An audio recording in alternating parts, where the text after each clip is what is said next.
Every family has a story that it tells itself, that it passes on to the children and grandchildren. The story grows over the years, mutates, some parts are sharpened, others dropped, and there is often debate about what really happened. But even with these different sides of the same story, there is still agreement that this is the family story. And in the absence of other narratives, it becomes the flagpole that the family hangs its identity on. No matter what you do in your life, what you create, what career you have, your greatest creation is always going to be your life's story.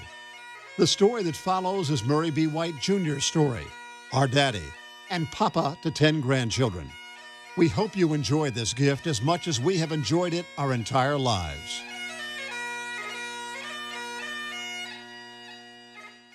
All right, tell us a little bit about where you're sitting today. Well, this is a cabin that was built by the Wilson family. We're not sure exactly what date it was built, but we think it was sometime in the early 1830s. It used to sit on the other side of Pleasant Road where the Wilson home place was. When that property was sold, we moved it over here and tried to preserve it because we felt like it was an important part of our past history. So what style of cabin is this? Well, this was part of what they called a double dog trot.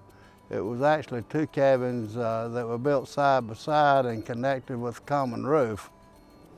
Very, very standard cabin for this part of the country at that time in history. And you tried to preserve the cabin from its original spot? We tried to preserve it, and actually my granddaddy was born in this cabin in 1893, so it was in use until the 1900s when they built a big two-story standard farmhouse that you see that so many were built like at that time. All right, talking about your family, what's the family genealogy look like? Well, the White family was actually from Clan Lamont in Scotland. Clan Lamont just about got all massacred by Clan Campbell, and at that time a lot of the Lamonts changed their last names to White, Black, Brown, and Green. And when I heard that story, I knew that they were my people. They came here in the early 1700s into Pennsylvania and then migrated into Cabarrus County at the Rocky River in 1740s.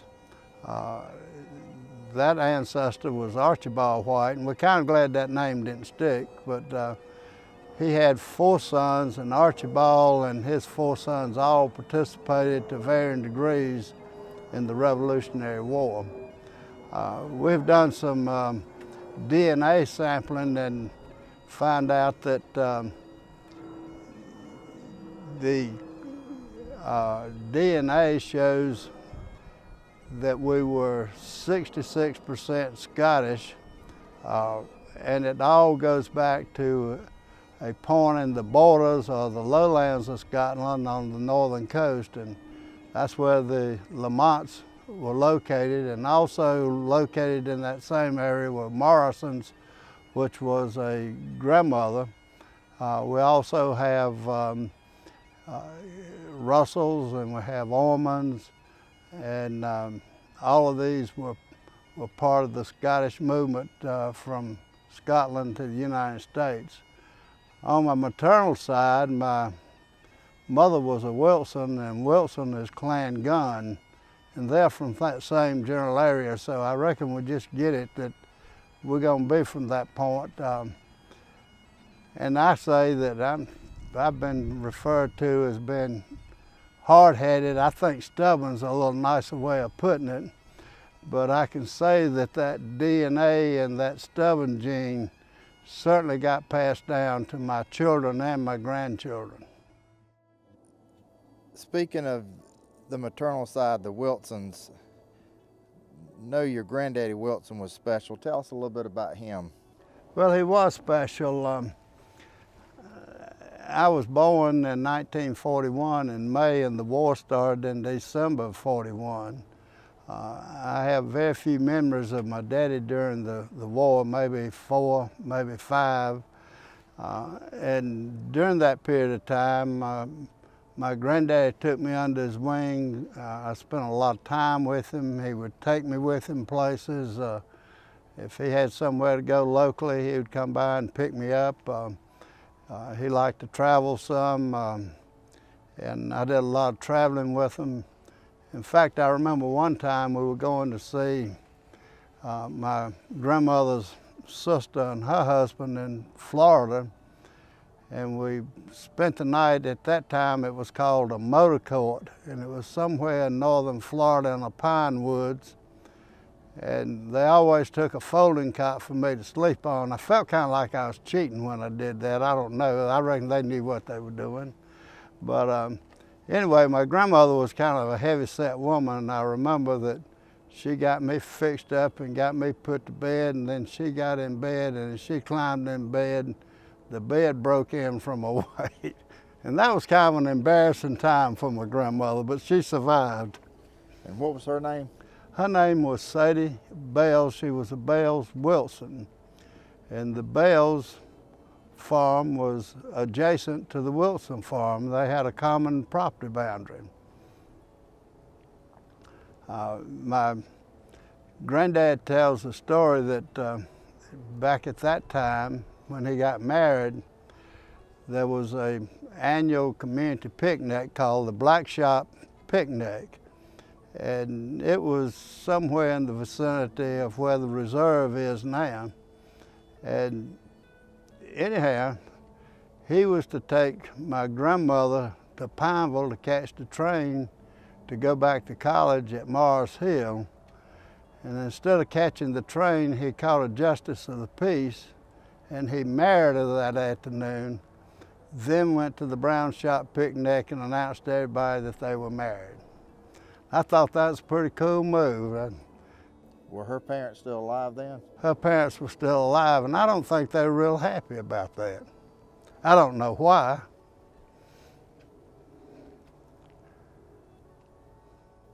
What about any stories that he told you? Well, he was a great storyteller, and you know, what I remember so much, and I wish I had paid more attention, and I wish I had made some notes along the way, but he knew a number of veterans of the Civil War who were still living at that time. In fact, his granddaddy was a veteran of the Civil War.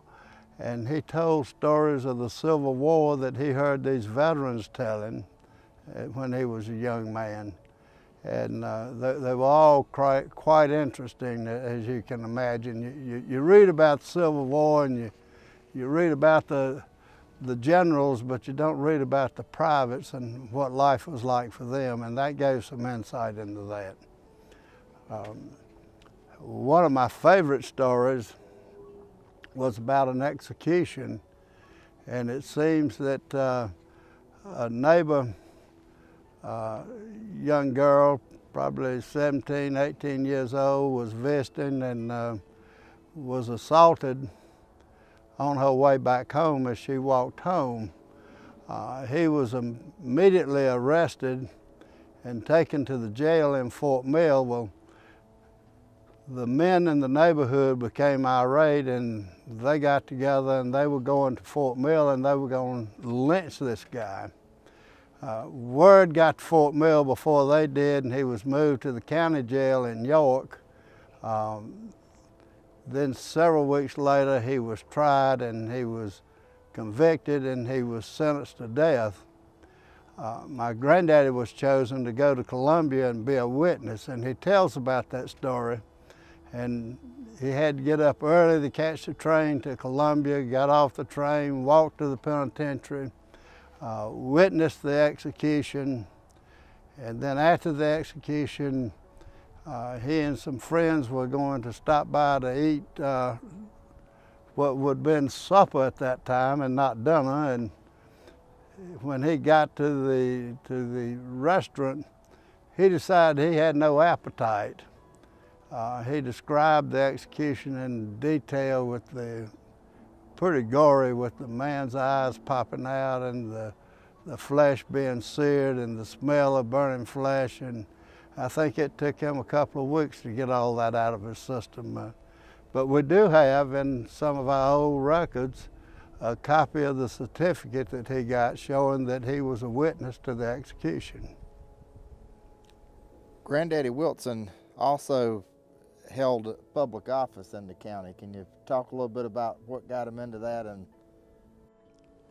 Well, he was a unique, one-of-a-kind individual. He was very likable, even though he had very limited education. He was very intelligent. He was very smart. He made great business decisions. He was able to send 2 kids to college during the Depression. And the way he did that was to peddle vegetables on the streets in Charlotte. And he had a special place where he grew those vegetables. They would pick them in the late afternoon, put them in the branch that ran through that field to keep them cool during the night, and then drive to Charlotte the next morning and peddle them door to door. And in doing that, he was able to provide an education for 2 of his children, which was really, I think, a remarkable feat. That was a time that there were no jobs and there was no money, and it was pretty tough times. But he got into public service because I think he just had a great liking for his fellow person. He started out at that time, county government was composed of a board of directors and was run on a day-to-day basis by an elected supervisor. He initially was elected to the board of directors and then was elected to the countywide position of supervisor, and that became a full-time job for him, and he held that for a number of years. It was 5 or 6 terms, I'm sure. I can't remember exactly how many. And I think that's where I got some of my love for public office, and it was just kind of in my DNA, I reckon, with him and my daddy being a magistrate and chief magistrate. It was just kind of the thing that you did in this family. And now Patrick's been involved in public service with the school board and has done a great job. Tell us a little bit about the Hamilton reunion. Well, back in the day, there was no centralized school system like we have now. And schools were built in the local communities. And I think the idea was that you'd try to have a school within walking distance of every citizen. There was a school at Flint Hill, there was a school at Riverview. On Dover's Bridge Road was the Massey School. And then in the Gold Hill community was the Gold Hill School. And Mr. Jackson Hamilton was the teacher at Gold Hill School. And the Gold Hill School was not very far from where we are now. In fact, if we could see through those trees to our front, we could see where it was located. And there's still now a house that's built on that site and was built around the old Gold Hill School. So somewhere inside that house is a schoolhouse, and I don't even know whether they know it or not. But anyway, it was kind of a school reunion, this one-room school with all the grades in the same room.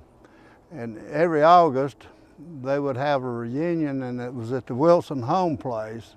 And it was called the Hamilton Reunion for the teacher. And one of the things that always impressed me is that all these students, and there was people still in the community at that time, would come to the Hamilton Reunion, and the former students would get up and recite lessons that they had learned when they were in school. And some of them were poems, and some of them were nursery rhymes, depending on the age that they learned them. And it was a fascinating thing, and it was fascinating to see all these people that grew up together, went to school together, and they continued to be friends and interacted with each other for the rest of their life. And I think that's what true community is about. Down off of Wilshire Circle, your family had a cabin down on the lake. Can you talk a little bit about how it got there and what you did there? Well, it's a long story, but I'll try to be brief. But at one time there was a female hog that got loose, and she had babies, and she raised these babies in the wild, and she would range from farm to farm. And as you know, a pig can be very destructive to a crop. And as these little pigs became bigger, they really became a nuisance. And so the farmers in the community decided to get together one day, and they would catch these pigs. And it was a true roundup. I mean, there was horses involved and pickup trucks and people running and catching pigs, and pretty soon all of them was caught. And then once they had these pigs, they said, well, what we're going to do with them? And somebody said, well, let's barbecue them. And so that became my daddy's responsibility. And sure enough, we had a barbecue, and using one of the farm buildings as a location, and had hickory wood cut for the fire. And it turned out to be a great event, and the barbecue was good, and that got to be kind of a standard thing then. And then at one point, my daddy and granddaddy decided, well, they would build a special building to barbecue in. And in the center was a huge fireplace where they would burn the hickory wood to get the coals. On one end was a barbecue pit, and the other end was a work area. And we would get together late afternoon and fire up the fire and put the pigs on the barbecue pit and cook them all night. And then next morning, about mid-morning, would cut them up and get them prepared to eat. And then we'd have a big feed that evening. And it was a great way for neighbors to get together and enjoy themselves. And sadly enough, somebody burned that building some time ago. Tell us a little bit about Calvinism and the history of the Presbyterian Church. Well, the Presbyterian Church grew out of the Reformation. Calvin was one of the leaders of the Reformation. Calvin and Luther were probably the two best known, and they both took a little different approach. Luther felt like there were things that needed to be corrected in the Roman Catholic Church, and that they could be corrected. Calvin felt like that they needed to start all over again. Sometimes the analogy has been used that a drawer that was full of junk, Luther would rearrange the junk, Calvin would dump the drawer and start all over, adding new stuff to it. Calvin worked closely with John Knox, who was in Scotland at the time, and out of that relationship grew the Presbyterian Church. Calvin was a really unique individual, very studious, and was a prolific writer. But even with all of that, Calvin had one belief. Calvin said that the most noble calling a man could do was that of public service. You would think, coming from a minister, he had said it was the ministry, but no, it was public service. And that's kind of been a hallmark of the Presbyterian Church. It has produced a number of public servants, both in Scotland and then when the church came to the United States, here in the United States. In my family, which I trace my roots back to Scotland, actually it's in the lowlands or the borders of Scotland on the north coast, and it was Clan Lamont. And I can trace back in every generation of my family that they were Presbyterians. Now, some of them left the Presbyterian Church for one reason or another, but for every generation in my direct line of ancestors, they were all Presbyterian. The Lamonts, as I mentioned, were in the lowlands of Scotland, And how do you get whites out of a clan Lamont? Well, the Campbells just about massacred the Lamonts. They were very warlike toward them, and a lot of the Lamonts then changed their names, and they used the colors of black, brown, green, and white. And when I heard that, I knew those were my kind of people. My original ancestors migrated from Pennsylvania and Lancaster, York, and Chester counties, Pennsylvania, south along the old Philadelphia Wagon Road and settled actually in Cabarrus County on the Rocky River. That ancestor was Archibald White. Archibald was one of the founders of the Rocky River Presbyterian Church and also one of the first elders. Archibald was also a firebrand for the American Revolution.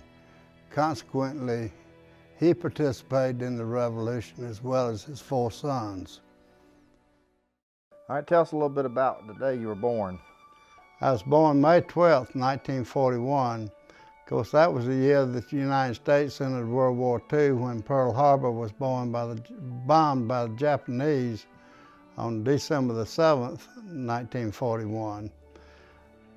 When my mother was pregnant with me, she had thyroid problems and had to have surgery.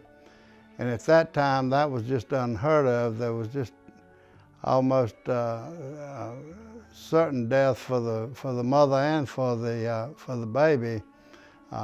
She was under the care of a specialist in Charlotte, and they had told her that in all probability I would be born dead, and if not, that I would be very severely mentally handicapped if I was born alive. And I reckon that explains a lot because I was born alive, but I recall my mother telling me that when she would go back to the doctor and take me with her, and that the nurses would all come out and clamber over and talk to me and look at me, and they always called me the miracle baby because I was born alive and healthy, and I'm grateful to this day for that.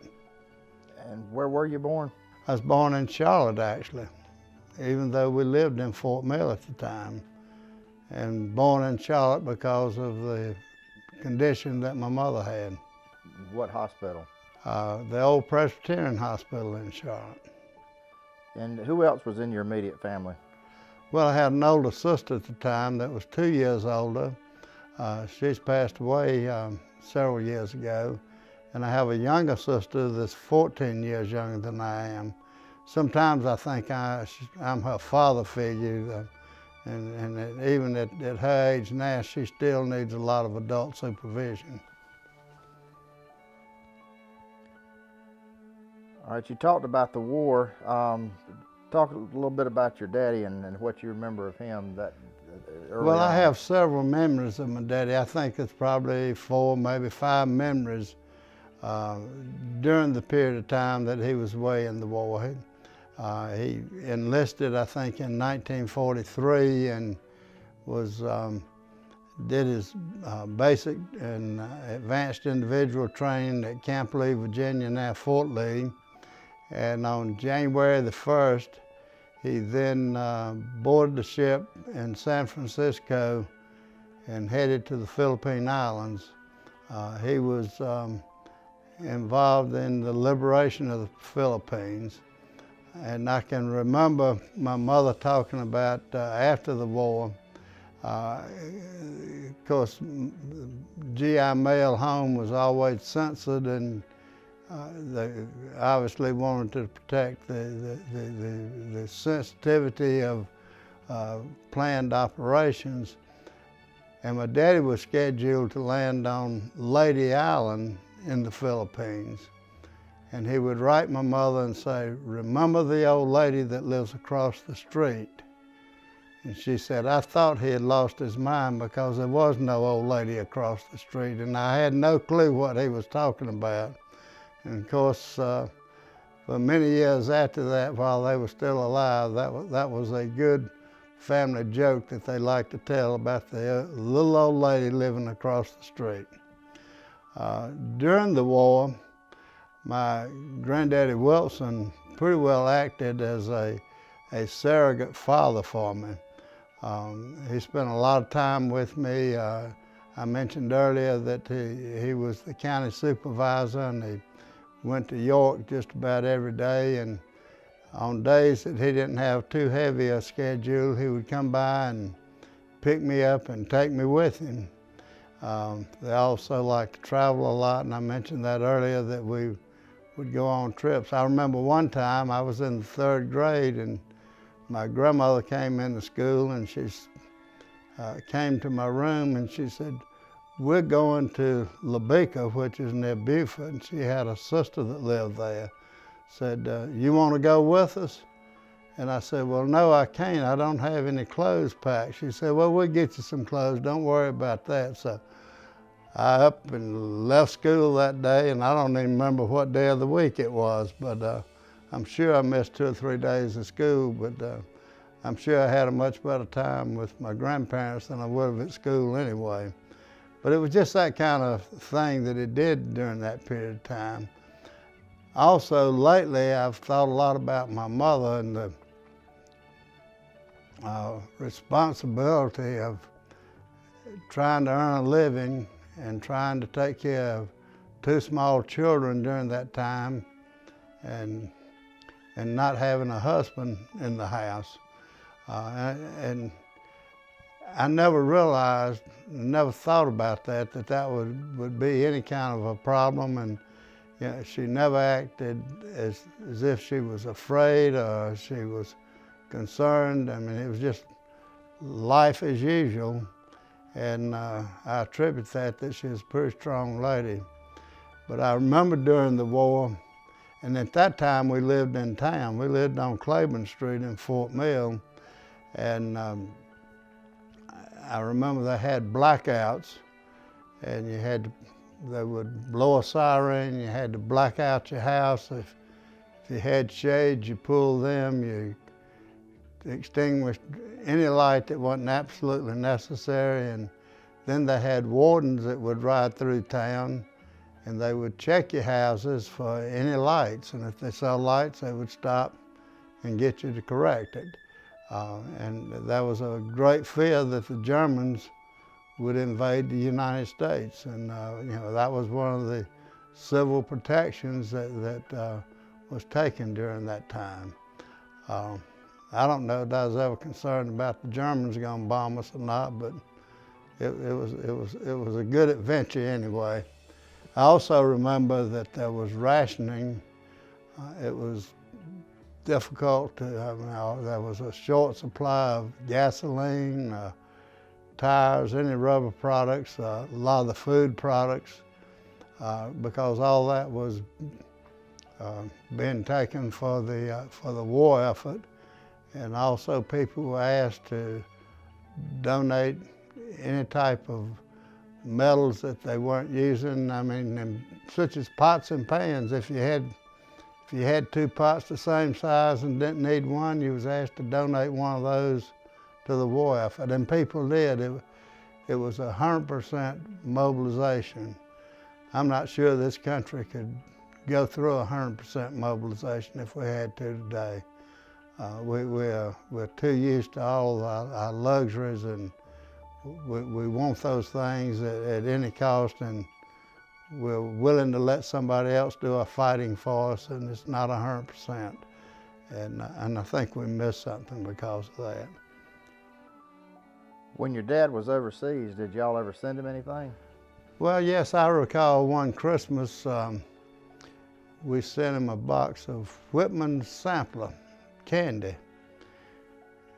And at that time, those kind of products didn't come sealed. And so I prevailed on my mother to open the box and give me a couple of pieces of candy before it got sent. And I can remember that just as clear as day. And I remember other instances. I remember taking my daddy to Monroe to catch the train to go back after he was home on a leave, and he had to go back to Camp Lee, Virginia. And you had to go to Monroe to get that train. And of course, the trains was the primary mode of public transportation at that time, and we had a pretty good system. But I can recall that. I recall, and I'm not sure whether it was at Christmas. I mentioned earlier that he shipped out on the 1st of January, but it was sometime in that period of time before he shipped out, he called, and we got to talk to him for a few minutes. And back in those times, obviously we didn't have the telephone services that we have now with cell phones and all that. And if you had a long distance phone call, that was something of importance, and you took it immediately. You said what was necessary and you got off the phone. You didn't talk too long because it cost a lot of money to do the long distance call.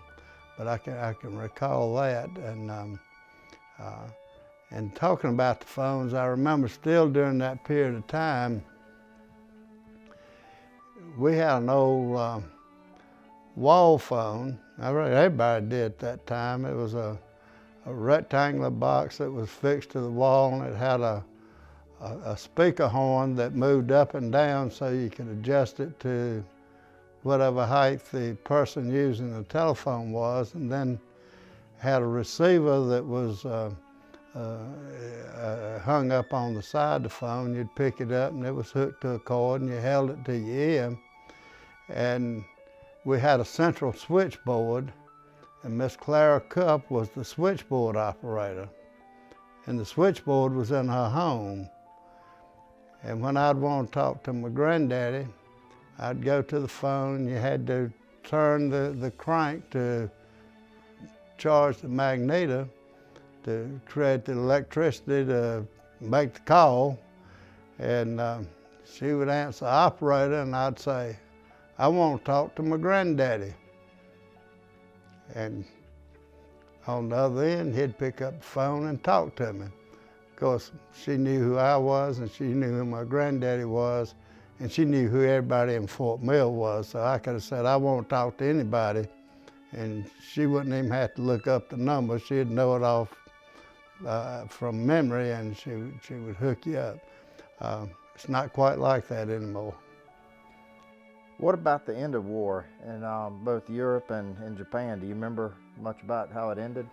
Well, I don't remember much about the end of the war in Europe. I remember about the end of the war in Japan, and obviously that's where my daddy was. In fact, he was on several different islands, and there again, I can't remember all of them. I can remember the Philippines, but I can't remember. I think he was on New Guinea, and I'm just not sure what others, but he was then part of the Army of Occupation that occupied Japan. And we have a letter that he wrote my mother, and it starts out that they had just landed and they were set up for the night in a Japanese laboratory, and he didn't have any paper to write on, and so he found some paper there in the lab that had been used, and it was rice paper, of course, and it had all these chemical equations on it on the front side. Of course, you couldn't read that because the lettering was Japanese. And then on the back side, he wrote his letter home, and we still have that letter. And I do remember when President Roosevelt died, and that, of course, he died before the war was over. And I can't remember exactly what year now, but Truman then became president. He was the vice president and was elevated to president. And at that time, Truman was not even aware of the atomic bomb project. And it was so super secret that only the president knew in the executive office, and Jimmy Burns, who was from South Carolina, who played a key role in assisting Roosevelt during the war effort. So in a short period of time, Truman had to find out about the atomic bomb, and then had to make the decision to drop it. And there has been criticism of that was the wrong thing to do. Other people say it was the right thing to do. My daddy firmly supported that decision because he was scheduled on the second wave to invade Japan. So they had listed the estimated casualties on the first 3 waves at 90%. So he was a big believer in dropping the bomb on Japan and ending the war. So when he came home, what were your first memories? Well, I've thought about that, and I really don't remember a lot about when he first came home. And you'd think that would be one that would just stand out. I do remember something about it and everybody being excited. But what I really remember was about my first memory after that. The first day that I went to school in the first grade, he took me to school. My mother was a school teacher, and I mean, I reckon it was probably natural that he would take me. She was tied up with her teaching duties. But I can firmly remember that, and of course he knew my teacher, who was Miss Drakeford, who was a great lady, and she talked with him and talked with me, and it was a great first day of school for a young kid that didn't know a whole lot about going to school. Didn't have kindergarten at that time. So how did y'all get out from living in town to living out in the Gold Hill community? Well, my daddy worked for Liberty Life Insurance Company before the war and was the branch manager here in Fort Mill. And after the war, he went back to that job, but being raised on a farm and being raised on a dairy farm, he still had that itch to farm, and because my granddaddy Wilson was tied up in public office at that time, it kind of became a natural that we moved to the intersection of Gold Hill and Pleasant Road, and he and my granddaddy farmed together. And that's kind of an unusual combination. Usually when you see 2 generations farming together, it's a father-son, but this was a father-in-law, son-in-law. And over the years, you would hardly known that it was a father-in-law, son-in-law. You would think it was a son that each thought of the other so much and respected and loved the other one so much. After my daddy became established in the farming business, then he got into the dairy business, and for a number of years operated the dairy. And of course, as a youngster growing up, as for generations before me, I was expected to help on the farm just like anybody else, and I reckon that was a pretty good experience. I was driving a farm truck when I was 12 years old, and of course you could get a driver's license at 15 at that time, I mean at 14, but I was already a pretty experienced driver before I became 14, but all of it was in a truck and not an automobile, but it served me well. And you know, if I didn't do anything else, I learned the value of work, and that work is an honorable thing, and that if you work hard and you work smart, you can do well in whatever you want to do. Talk a little bit about the dairy farm and how many days off you got when you were on a dairy farm. Well, you got absolutely no days off. It was 24/7, and it seemed like that the days that would be like a Sunday or a weekend day would always be the day that there was a major problem that occurred. So you thought, well, maybe I'm going to get a little break this weekend, and something would go along. The cows would get out, something, one would get sick, any number of things, and you had to go see about that. But it was pretty rewarding. Our cows were Jersey cows, and Jerseys are not the heaviest milk producers, but they're the heaviest butterfat producers. And the milk's pretty desirable. And the Jersey cows are also kind of small, but they also like pets. And you'd go out into the barn lot and they would come up to you and want you to scratch the ears, and I mean, just like a dog would, and follow you around. And another interesting thing, we had a milking parlor, and we'd have 3 cows in the parlor at any one time.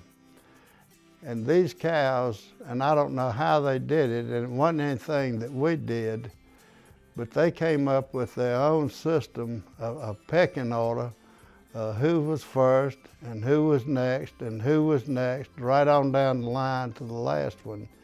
And when you'd open the door to let the cows in to the milking parlor, the next 3 in line would come in there in that same order, day in and day out, whether it was 20 degrees outside or 100 degrees outside. It made no difference.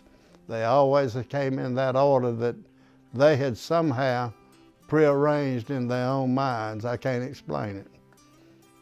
Did your family have anybody that helped you on the farm? Well, we had an individual. He was a young man, and he had some mental handicaps, but he was a great person, and he was absolutely the strongest individual that I've ever known. He had a sense of being able to do. He'd work at a fast pace, and he would work long hours and work as hard as he could. And I remember we would haul hay, and it was, his name was JB, but we shortened it to B. I don't know why we got, JB's pretty short to start with, but anyhow, we shortened it to B. And it was our job to haul the hay. And back at that time was the era of square bales. It's for the round bales, and there was no conveyors. It was all done by hand, so you had to load these bales on the truck in the field, and that was hard enough. But then when you took it to the barn, you had to take them off the truck and stack them in the barn in some semblance of order. Well, if I would say, all right, B, you stack them in the barn, I'll pitch them up to you. Well, I couldn't keep up with him. And he was carrying these bales of hay to the back of a big barn and taking them up high and putting them up. And I couldn't get them off the truck fast enough. So the next time I said, well, we'll switch roles. Well, I couldn't carry him back fast enough. I mean, he just kept you covered up in hay all the time. And I mean, it's just, he was an amazing individual, and there's just no way anybody could keep up with him at the pace that he worked. So. What do you remember about Christmases and your grandparents and parents? Well, going back to the wartime, we would spend Christmas, come out on Christmas Eve to my grandparents, to my granddaddy Wilson and grandmother Wilson's house, and we'd have a meal, a Christmas Eve meal, and that's when we opened up family presents, was on Christmas Eve. And then Santa Claus would come on Christmas Eve night and wake up Christmas, and there it would be. But I remember a couple of things, well, several things. One, because of the war, the Christmas tree ornaments had paper hangers instead of metal hangers. And we still have a couple of those ornaments with paper hangers that are left over from that time. I remember one Christmas, most all the toys were made out of paper and cardboard because of the war. But a couple of the memories that I really have, some of my 2 most favorite, I think. My grandmother had a seeded Dodoria tree in her front yard. And if you're familiar with that tree, they look like a natural Christmas tree. And my granddaddy had lights on that tree. And that was at a time that people didn't have outdoor lights. Didn't have very many indoor lights. And that tree was always special because it sat on top of the hill on Gold Hill Road, and you could see it for miles around, and that was Christmas to me. But I always remember too, on Christmas Eve, my granddaddy would take me out in the yard when it was about bedtime. He said, well, let's go see what we can find. And we'd get out, and the front of his house faced to the north, and he would start looking, and he said, you know, I believe I see something. He said, look way up there by that star. I said, you see it? Well, he had better eyes than I did. I never did see it, but in my mind, Santa Claus was up there in that sky, and I could see it in my mind, and I knew that it was time to go to bed. So that was still a great memory after all these years of him being there. And I mentioned earlier Gold Hill Road, and of course he lived on Gold Hill Road. And a lot of people don't realize, but Gold Hill Community and Gold Hill Road is named that because there were gold mines here. I recall, and it would be somewhere behind where Fort Mill Ford is now. I had a great uncle that had a gold mine, and these were open pit mines, and the pits were still there for a number of years. I remember seeing them. It was on a little bluff right overlooking a little stream. And right beside those pits was a spring, and the spring provided water for the sluice where they separated the gold from the dirt. And I recall seeing that as a young man, and my granddad telling me about it. Also, if you on Gold Hill Road, going from Pleasant Road toward TK, just before you get to the entrance to Carowinds subdivision, the road there's a bend in the road, and the reason that bend is because there's a fairly rocky hill that sits on the right-hand side as you go toward TK, and that hill was the site of a gold mine. And I understand that mine had shafts as well as pits. I've been there and seen the pits, but I never went down in the shafts.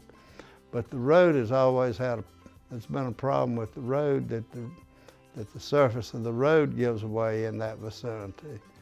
And I've been told that there's an old shaft there that keeps giving way that's causing that. So we get our name for this community because there was gold. And of course, you know, there's gold found the first at the Reed Gold Mine out from Charlotte, and then Charlotte was the site of one of the local mints.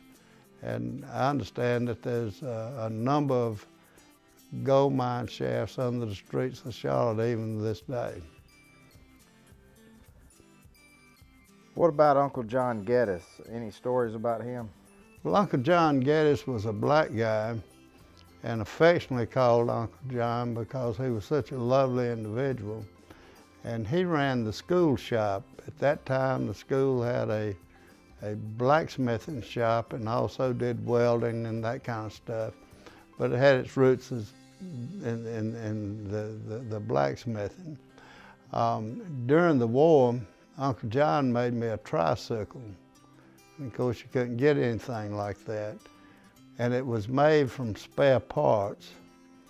And tricycle has 3 wheels, but the 2 back wheels are the same. Well, my 2 back wheels were different, but they were the same circumference. So I had a tricycle with 3 different wheels, and I don't know what else. The seat probably, I don't know what everything came for. But I was very fortunate because nobody else had a tricycle because you couldn't buy them at that time. But Uncle John made me a tricycle, and I wish I had that tricycle now. It would be a collector's item, I'm sure. What about the mail routes in Fort Mill back then? Well, I mean, you know, I was by the post office the other day, and I don't know how many mail delivery trucks we have. I mean, there's must be 100 of them. But back when I was growing up, there were, you either got your mail in town or you got it on one of the routes. And there were two routes, Route 1 and Route 2. And Route 1 was on the Gold Hill, Flint Hill side of Fort Mill, and Route 2 was on the east side and went into Lancaster County. As far out in the Indian Land section was all part of Route 2. And when you addressed your envelope, all you had to do was put a name, Route 1 or Route 2, Fort Mill, and it got there. Now we have to have a zip code and all this and that and the other. One of the other things that I recall that I think is right interesting, you know, we've been reading a lot lately that Amazon is going to be starting a new home delivery where they will take your package that you order into your home and put it at a certain location. Well, when I was growing up in Fort Mill, all the grocery stores had a home delivery feature. And I've heard my mother call many a time and say, I'd like potatoes, I'd like 2 pounds of pork chops or whatever, and whatever else. And then they would deliver that.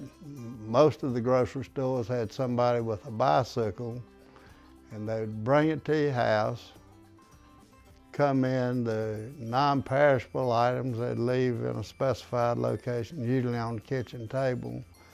If something needed to be refrigerated, then they would take that item and put it in the refrigerator. So then when you came home from work, then you had the makings for your supper that night. And they didn't worry about getting in and out of the house because nobody had locks on the houses anyway.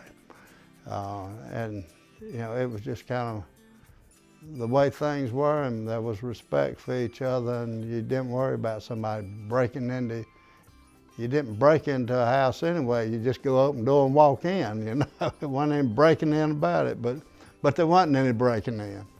But so you know, Amazon might not be as advanced on their new ideas they think they are. What about Uncle Land Wilson? Well, Uncle Land Wilson was a great uncle, and he was the one that had the gold mine. And actually, my granddaddy bought his house that he lived in all his life, all his married life, from his Uncle Land Wilson. I don't know how old that house might have been when he bought it.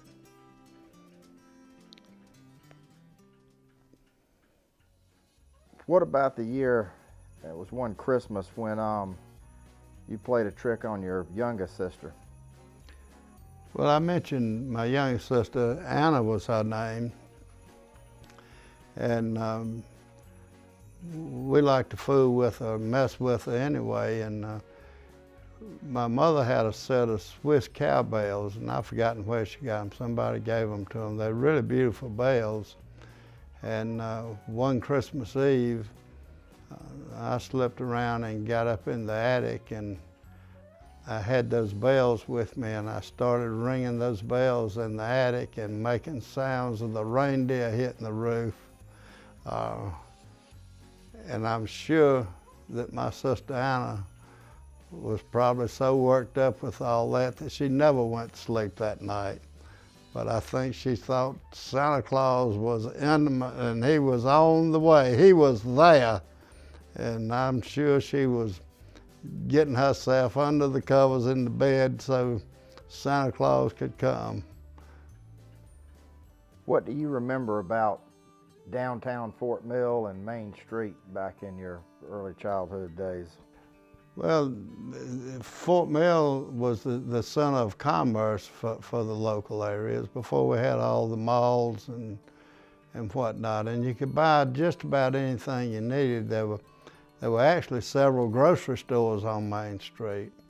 I can't remember all of them. Mr. Klutz had a grocery store. Mr. Jones had a grocery store. There was the Pyramid grocery store, and I can't remember the others. But it was the custom at that time that people worked on Saturday mornings, unless you was a merchant, and merchants worked all day Saturday. But you know, now we've gotten to a 5-day week, but back at that time it was 5.5 days. The merchants would take in Fort Mill Tuesday afternoon off, so the stores were closed on Tuesday to kind of balance out their time. But in fact, when I first went to work, we worked on Saturday morning with, at that time was Fort Mill Trust Company. When I was at Presbyterian College, we had classes on Saturday morning.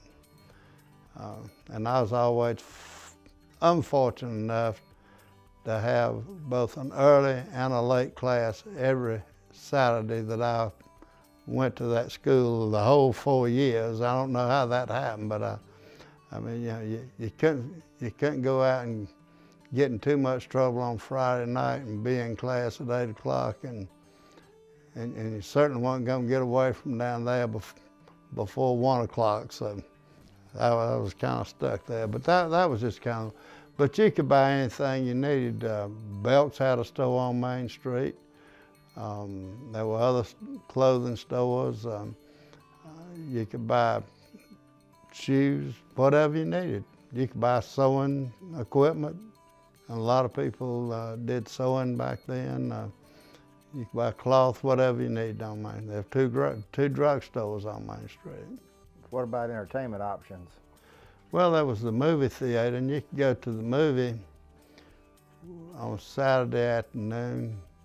And if you had a quarter, you were set, because it took 15 cents to get into the movie and 10 cents to get some popcorn. That's all you needed. Tell me about your cousin, Pinckney Purcell.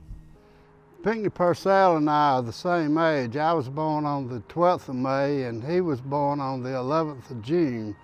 So I'm older than he is by 29 days, and I've always told him I was older and I was also wiser. We grew up together. We lived less than a quarter of a mile from each other, and we constantly were back and forth at each other's house, playing together as kids. And as we grew up and got into high school, we dated together and we did a lot of things together. Still a great friend of mine, and Pinckney lives in Atlanta, had a successful business, and we enjoy visiting with them on occasion. Pinckney had a right rough go of it. His father died before he was born, and then the week that we started the 9th grade of high school, his mother passed away. Pinckney handled those setbacks in life better than most people would, went on to make something of himself and became a very successful individual. What all do you remember from your years in high school? Gee, my high school years were good years. I probably didn't, well, not probably, I know I didn't study as hard as I should, and sometimes I had a tendency to take the easy way out. I probably paid for that when I got to college too. But they were good years, and that's when I met Joyce. And of course, she grew up about 1.5 miles up the road at the intersection of 160 and Gold Hill Road, and knew her all my life, but never had any thoughts of that she was somebody that I'd want to go out with. The way things happen, and it was a situation that backfired on Joyce, but I think now she would admit that she's glad it did. But she was in the Latin Club, and the Latin Club was having a party, and she invited me to go to the Latin Club party with her to make who she really wanted to be with jealous. And I went with her, and that story can go on a little bit, but it's probably not worth telling. But anyhow, the good news was in the long run, I won over and the other guy was left out altogether. Talking about high school, did you have a job in high school? Well, my first real job, other than my job of helping my daddy on the farm, which obviously did not pay very well. In fact, it didn't pay anything at all, but I reckon I got my board and keep anyway, so I ought to have been satisfied. But my first real job was driving a school bus. And at that time, if you recall, I mentioned you could get a driver's license at 14. You could get a school bus license at 15. And all the drivers of school buses in Fort Mill, with the exception of one, were all students. And we had a pretty good safety record. I can't recall any accidents. Mr. A.O. Jones was the superintendent at that time, and he ran a tight control over the school buses. That was important to him. And every morning when everybody had completed their routes, we'd get together as a group and we would report to him in his office and give him an update on things that had gone on. And he did that every day that came. If you went to school, drove a bus, you were going to go to his office before you went to your classroom. And that's, of course, I don't know if that can happen anymore, but that's not a bad thing. I mean, there was a lot of supervision of those young guys, and I think we were very responsible in our jobs. All right, tell us a little bit about where you went to college and how you ended up there. Well, I went to Presbyterian College. Everybody calls it's known as PC. I actually, they offered an opportunity for students to come to PC and to take aptitude and placement tests, which were done at no cost. You'd go down and spend the weekend, do the test, and have a chance to look around, and it just seemed like the right place for me. I graduated in 1963, and I was talking to a friend yesterday that had also gone to PC, and we both agreed that we probably weren't the best students around, but if it hadn't been for PC, that's probably all that we owed to any success that we had was our experience there. Had a great time there, had great professors, but a lot of good activities. And I recall one time when I was a freshman, back in those days, you went through just about a full semester of what they call ratting, but it was really a kind of a mild manner of hazing. You wore signs around your neck and had a big paper, poster paper with your name and where you were from and other information on it, and you had to do any upperclassman's bidding. If he needed shoes shined, you had to go shine his shoes. They'd call you out in mass and maybe run uptown and run back. I mean, just anything to distract you and aggravate you and to weigh you down. But and you wore these little beanies they call rat hats. And one of the rules was that if you could get a beanie from another school, then you'd get out a week of hazing. And you know, I don't know why nobody thought about, well, just going to another school and buying one. You know, that's probably too simple. But we were early on, we were in the year we were playing Davidson in football. I came home and I got Joyce and we went to the game, and she absolutely knew nobody at Presbyterian College at that time, but she soon got to know some of my friends, and I came up with a novel idea to get a rat hat because I wanted to get out of my week of hazing. And I thought, well, what I would do is go to the Davidson side of the field, find somebody wearing a rat hat. While the game was in progress, just before the ball was snapped, I'd snatch the rat hat and I'd run across the field in amongst the players playing football. and surely nobody would have the audacity to follow me. Well, I made a terrible error in judgment. I got my hat and I found this guy. He's a pretty big guy, and I thought, well, he won't be able to run very fast. You know, the quarterback was under sun, the ball was snapped. I got the rat hat, and here off I took. I got about halfway across the field. You know, there was a loud cheer from both sides, and you know, I was the center of attention, and I knew that I must be way ahead of this other guy, and I looked back and he was right behind me. Just as we got to the other side of the field, he put a flying tackle on me. I pitched the hat into the stands, and then when I got up from the ground, when both of us got up from the ground, there were 2 police officers waiting on us. Well, he had his car parked up at the end of the field, and it was kind of open at that time, and we got in his car, and he started asking the Davidson guy his information, name and address and all that. And then he got to me, and he said, "Now son, what's your name?" And just as plain as I could, and sometimes I don't talk real plain, but I was being very plain then. I said, "It's Murray White, Jr." And he dropped his pen and he looked around in the back seat and he said, "Are you Murray White's son?" And I said, "Yes, sir, you know my daddy?" He said, "Well, sure. He and I grew up together out of Disneyland. I know him well." And I thought, whew, that's good news. But then in his next breath, he said, "Your daddy sure is gonna be ashamed of you." By the end of the game, the 2 school body presidents came over and they begged our release, and we got released. I found out later that the guy that I selected to take the rat hat from was the quarterback for the freshman football team. Talk about an error in judgment.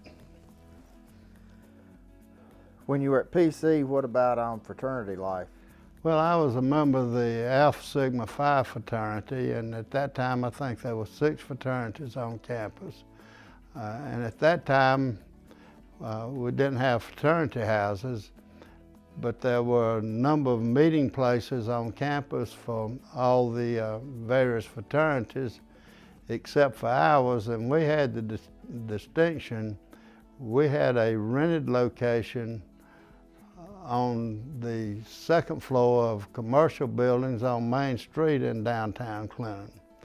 And it was kind of nice to be away from the campus whenever you may get into some activity that could be just a little bit questionable, not too much so. What about Army ROTC? When did your involvement in that begin? Well, at that time, a freshman and a sophomore was required to participate in ROTC. If you went to school there, you're going to be a member of the ROTC. And we had ROTC drill every morning, so we'd get up, put our uniforms on, go to drill. If you had an early class, you continued to wear your uniform, and whenever you had the opportunity to change in the day, then you would get out of it. Then they started doing a 4-hour drill once a week in my junior and senior year. But I decided to stay in ROTC and graduated with commission. I mentioned that I was assigned to the 1st Armored Division that was at Fort Hood, Texas at that time. And George Patton was my battalion commander. I recall there was an individual I'd met at the Armor School that was going to be assigned to the same unit. And he and I decided that we would report in together, and so we were a little bit nervous about it. It's kind of a big step in our lives. And we reported in, and we had our 201 file, which is a personnel file that everybody has in the Army. And I'd been in since July the 10th, and this was sometime in late September. So I didn't obviously have very much, but he studied those 201 files. It seemed like forever. Asked some questions. And then he looked at me and he said, I have two positions. One is tank platoon leader in A company, and the other is transportation section leader. Well, I knew that transportation section leader was a whole lot easier than being a tank platoon leader. And I came ever so close to saying that that's what I wanted to do. But at the last minute, the powers that be overtook my life at that point. And they said, in my ear, they whispered, tank platoon leader. And I said, Colonel, I'm a tanker, and by golly, I want to be that tank platoon leader. Well, George Patton was known for profanity that spiced up his language, and he had let out a stream of profanity and ended with, that's the right blank blank answer. And we became good friends ever after that. And he was a great person and always good to me, and I got some nice assignments because of that relationship. I recall we were participating in a huge exercise in the Mojave Desert. There was something like 40 or 50,000 troops that were involved in this exercise. And we got there at various times. We put our tanks on rail cars that were shipped out there. We took a train and offloaded one night in the middle of the desert, this little siding, and all that was there was a sign that said Danby. And there's no house, no town, nothing, just Danby, sidetrack. Anyway, with that many troops, obviously people came in at different intervals as you built up to the exercise. And during that period of time before the exercise began, there had been some kind of snafu with the issuing of rations. And the only thing that we had to eat was canned, boned chicken. Our mess sergeant was very creative with canned boned chicken. We had canned boned chicken burgers, we had canned boned chicken barbecue. Breakfast time was a little more difficult to try to come up with any canned boned chicken bacon. I don't think we ever had anything like that. But obviously after 2 or 3 weeks, that got to be a pretty monotonous menu in spite of the mess sergeant's efforts.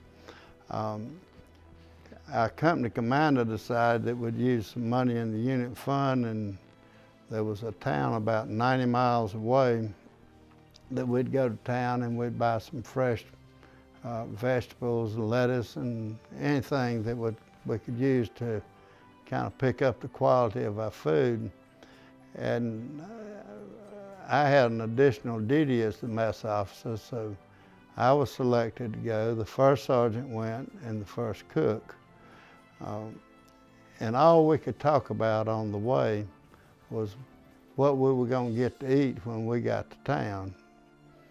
And we zeroed in, we were going to have a steak and a milkshake. I don't know why the milkshake, but, and we kept talking about getting the steak and the milkshake. Well, when we got to town and we parked right at the edge of town, I mean, just right in the middle of the desert, just on a little sandy knoll there, and we parked the truck, was in a 5-ton truck, and it turns out the first cook was a black guy, good guy. And when we got out of the truck and we spotted the restaurant and we started walking back toward the restaurant, then I realized the first cook wasn't with us. And I questioned the mess sergeant. I said, I can't remember the guy's name. I think it was Lewis. And I said, where is he? Well, he's all right. He kind of, and I kept pushing. I said, well, where is he? I said, does he not have money to eat? I'll buy his lunch. No, he's all right. He's all right. And then he told me, said, Lieutenant, you don't understand. Said, he's black. Well, I'm a guy that grew up in the segregated South. I never went to a school that was integrated. But I knew at that point that it was wrong. Here this guy had been feeding me day and night, and now all of a sudden he couldn't sit at the table with me in the restaurant and eat. And he did take care of himself. I suppose he went to the back door somewhere and did like people did at that time, but I knew that that was wrong. And that was a lesson that has stuck with me for the rest of my life. So when you got through with the active duty, you had some choices to make. What did you decide to do then? Well, I went to work. When I was still at Fort Hood and I knew I was coming up to close to the end of my time there, I sent out a number of letters to different companies inquiring about employment. But Joyce and I had made two big decisions. One, we would not go back to Fort Mill, and two, we would not work for Springs. Of course, at that time, Springs was the big employee in Fort Mill, the only one. Anyway, as I interviewed for jobs in a number of different places, I even interviewed in Atlanta on the way home. Sure, I'm glad I didn't take that job after being in Atlanta. But anyway, I was getting ready to take a job in Gaffney with a manufacturing company. And in fact, was getting ready to go to Gaffney to do my final paperwork. And I got a call and said, "We understand you're looking for a job." It's from Tom Gullidge, who was running Fort Mill Trust Company, which later became part of the Springs Company, but at that time, they were just all separate independent companies in the family. Anyway, he said, "We'd like to talk to you." Well, I called the people in Gaffney and told them a little fib about, I don't remember what now. I put them off for another day or two and ended up talking with him, and he made me an offer and I accepted it. And for 36 years, I lived and worked in Fort Mill for the Springs Company. So I learned that you never say never. And you know, somehow I think the good Lord has a calling for all of us, whether we're not just ministers, but for everybody in their vocations. And I certainly think that that was my calling. I had an opportunity to work very close with the close family and shared confidences with them that I still share today. I have great respect for them. They've always very good to me, and I can have nothing but the utmost praise for them. But it was the best thing that ever happened, coming back to Fort Mill and working for Springs. So.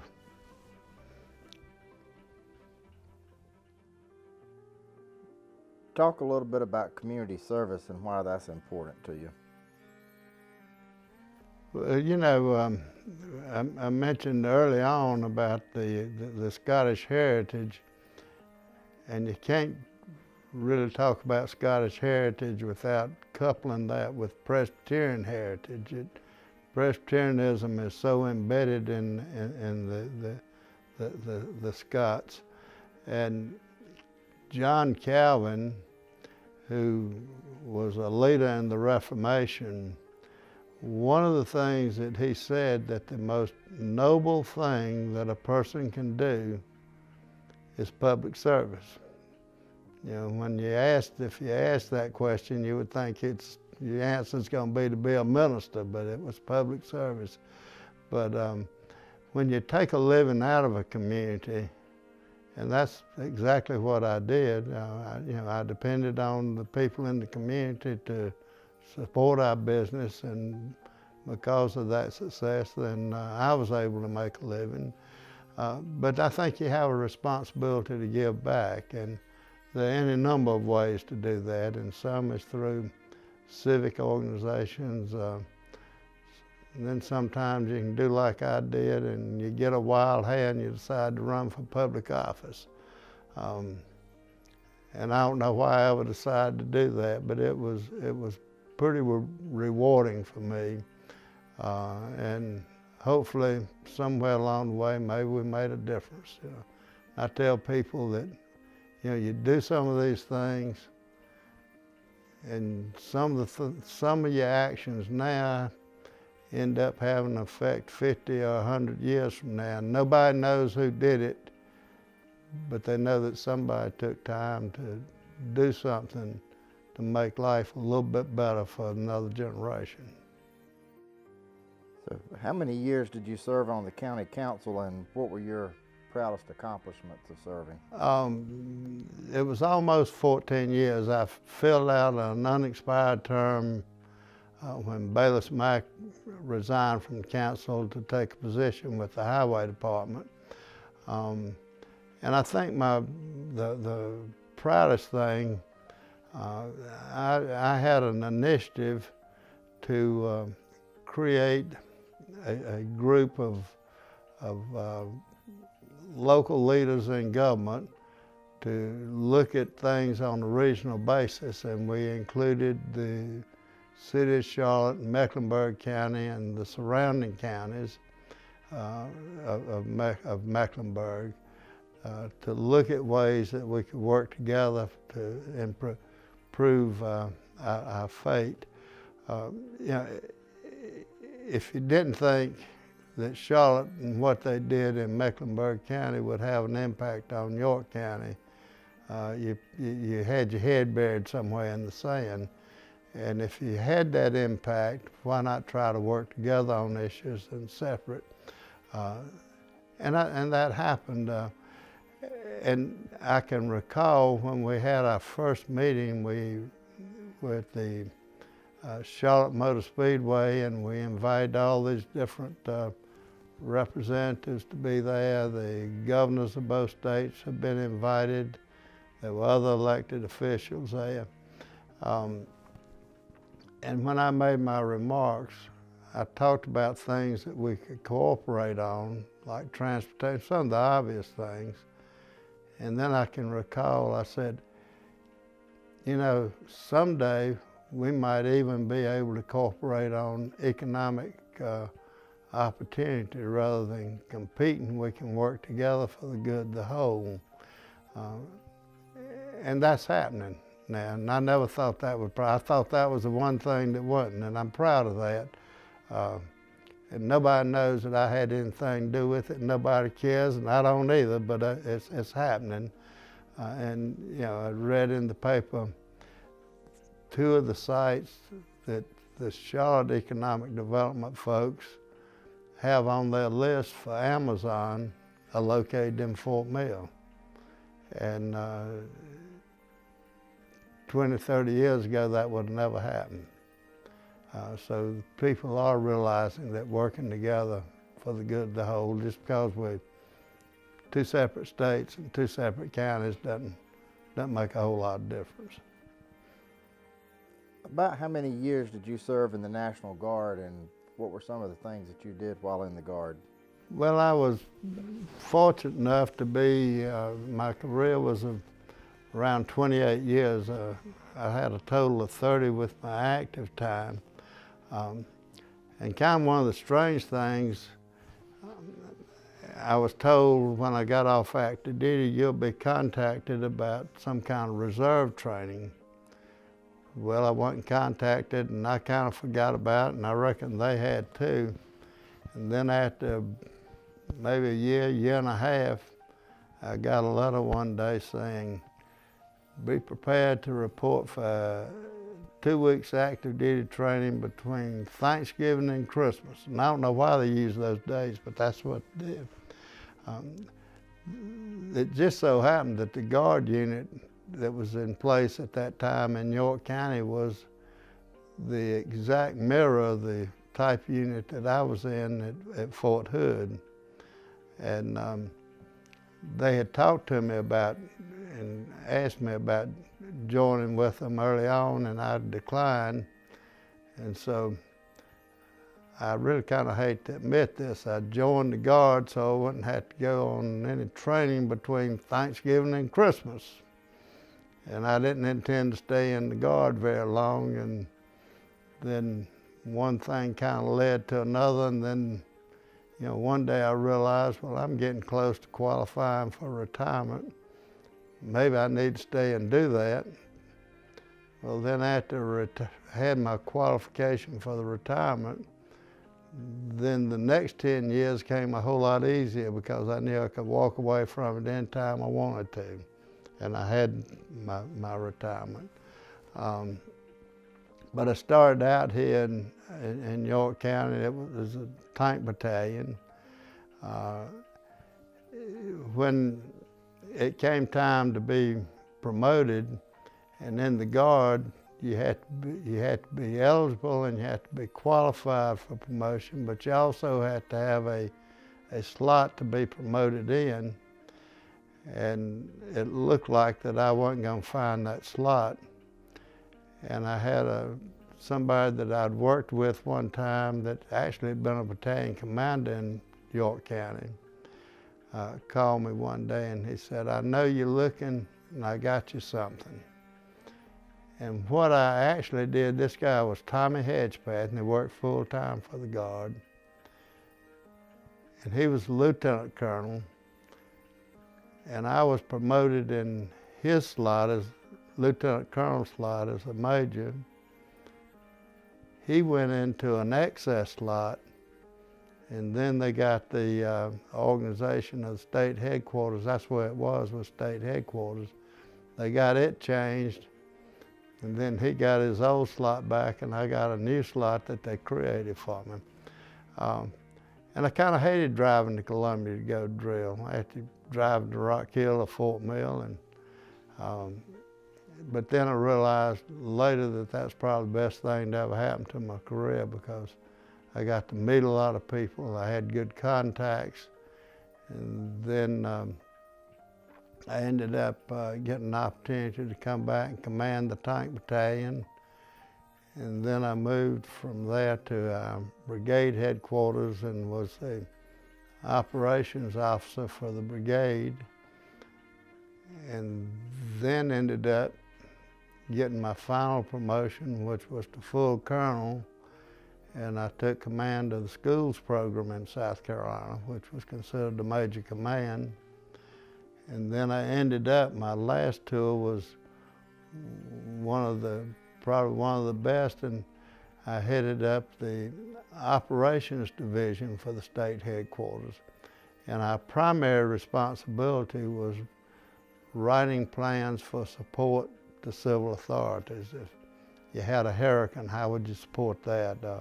Any number of things that needed the Guard to support it. And we also had responsibility for fixed nuclear facilities, such as Catawba Station. And also there were several companies in South Carolina that made arms for the military. And we had responsibility for the security of those. All right, well, tell us a little bit about where we're sitting. Well, this is not too far from where I live. This is on a tract of land that's the last remaining part of the old Wilson farm. It's about 40 acres, and we call this our private greenway. And we have some trails in here, and in the late afternoon, Joyce and I like to get a cool beverage and take a ride on the greenway, and we just kind of putter around on the gator. And it's a great activity, but it just reminds you of how important the land is. And I think the Scots had a heritage for the land probably more so than most of the European immigrants that ended up in America. In Scotland, very few people owned land. The land was owned by a few, and most people ended up being some kind of tenant farmer or tenant herdsman. And life was pretty hard in Scotland. And that was one of the things that encouraged the Scots to come to the United States. And there is a love of the land among people that share that Scottish heritage. And I think that's one of the reasons that the land trust movement became so prevalent a few years back. Certainly I became involved in it when it was really too late to do a whole lot for this property.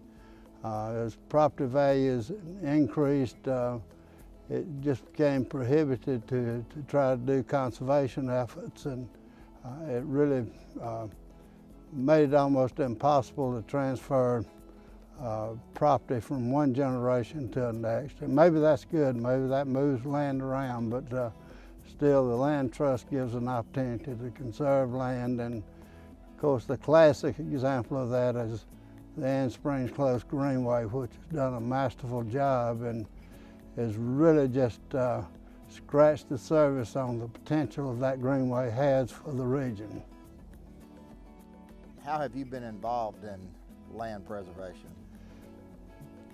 Well, back about 30 years ago, not quite 30 maybe, Fort Mill had somebody that was developing a plan for the town, and that individual came to me and said, "I think you need to form a land trust." And I said, "I don't even know what a land trust is. Why should I form one?" And we talked about it and agreed that it seemed like a pretty good idea, and we identified 6 or 7 people that all had different disciplines and had different capabilities, and we brought them together one day and we said, "Here's what a land trust is.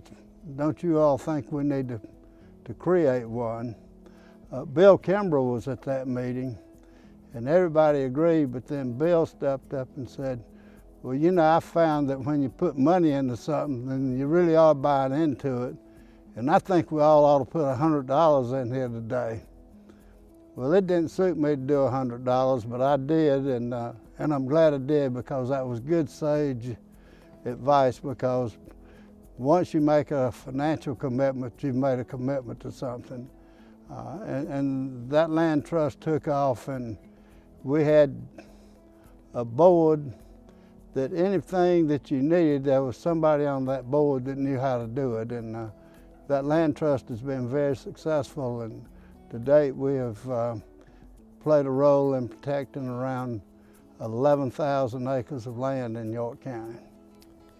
I know you don't like to brag on yourself, but I know of 2 awards that you've won regarding that. Can you describe those? One is a statewide award sponsored by BMW, and it was Conservationist of the Year.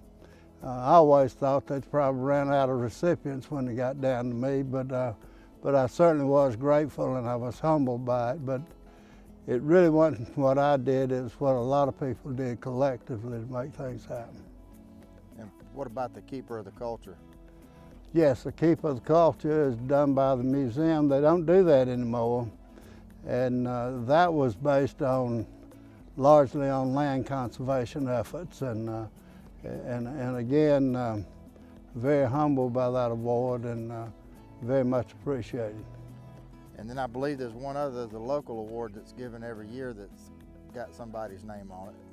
Well, when the Close family started doing the development of the land in Fort Mill, they wanted to do it in a responsible way, and they wanted to do it in an environmental friendly way. And to demonstrate that effort, then they decided that they would have a Conservationist of the Year award. And I was fortunate enough that they named that for me when I retired from my 36 years with the company. Talk a little bit about, just in the last 20 to 30 years, the development and how you've seen things change and what that's looked like from your side. Well, I tell people, I can remember when both Gold Hill and Pleasant Roads were dirt roads.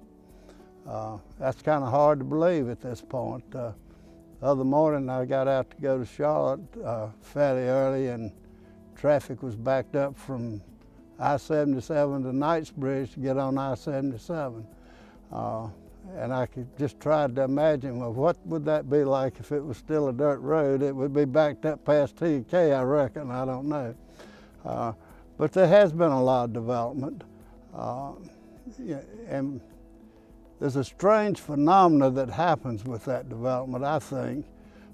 People move here because this is a great place to live. Great school system, a great location, great climate, all the ingredients that people look for. And there's still a sense of community in Fort Mill. And people want that. But strangely enough, the people that move here last are the ones that won't stop the growth. I can't quite understand that. It seems to me they ought to realize, you know, they're kind of the Johnny-come-lately. Then I call it the rabbit box syndrome. You know, you catch rabbits in a box, and the way you do, they go in and there's a trip inside, and it causes the door to close behind the rabbit. So I say these people have rabbit box syndrome. They want to move in and close the door behind them, but it's not going to happen that way. And I mean, it's just part of the ongoing progress and development of an area. And I tell people that say, well, you know, I want to move away from all this. I don't know that I want to live somewhere that nobody else wants to live. I kind of like living where everybody else wants to live because I think they're on to something. What can you tell us about Unity Presbyterian Church and your family's history here? Unity Presbyterian Church is the oldest church in Fort Mill.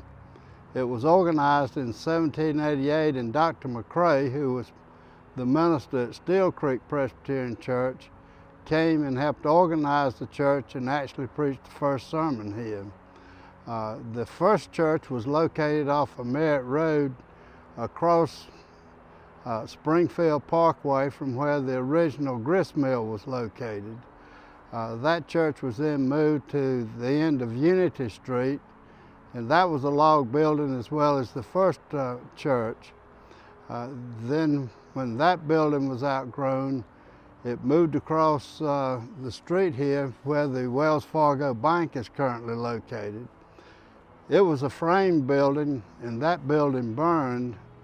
And when that happened, they built the building that's behind me, and that was in 1788. There were two things that were saved out of the building that burned. One was the bell, and the bell still works today and is in use today. The other was a cabinet to hold coffins, and that cabinet has served as a table to hold different items that's located in the narthex. My mother and daddy were married in 1938, and at that time they moved to Fort Mill. My dad grew up in Indian Land, my mother in Gold Hill, and they moved to Fort Mill and then joined Unity. I was baptized here, my children were baptized here, my children, some of them were married here. My mother and father's funerals were here. So we have a long history, and the church played and continues to play an important part in our daily lives. Let's talk a little bit about family. Tell us about the girl you married. Well, I married my high school sweetheart, and I don't think you can do any better than that. I told people when we celebrated our 50th wedding anniversary about 4 years ago that two things had to happen for that day to occur. I said, number one, obviously you gotta live long enough. And we've had some good friends that didn't make it that far. And I said, number two, I had to marry the most tolerant woman in the world. And I think I did.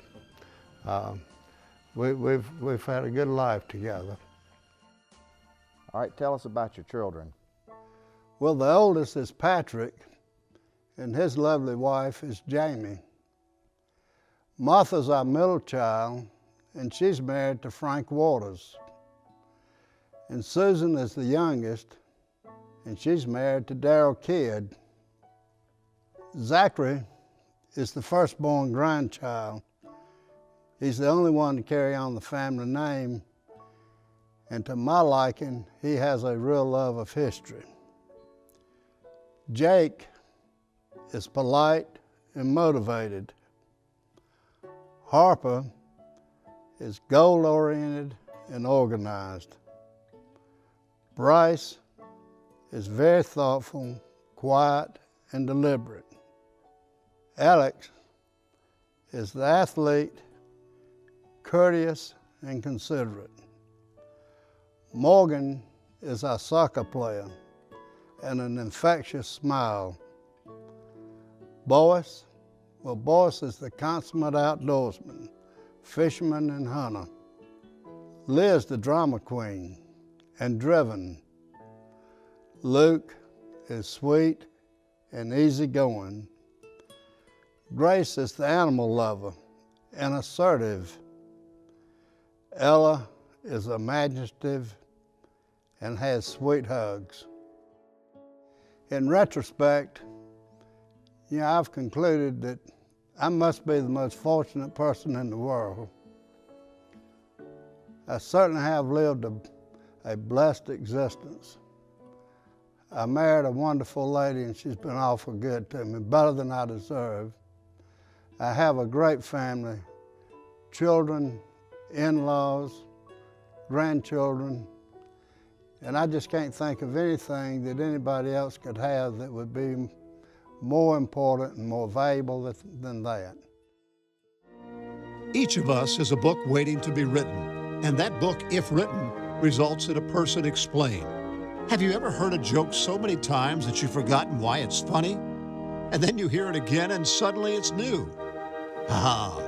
Then you remember why you loved it in the first place. You've just heard our Father's narrative in his own words. A man tells his stories so many times that he becomes the stories. They live on after him through his children, his grandchildren, and even those yet to come. And in that way, he becomes immortal. God bless Murray White.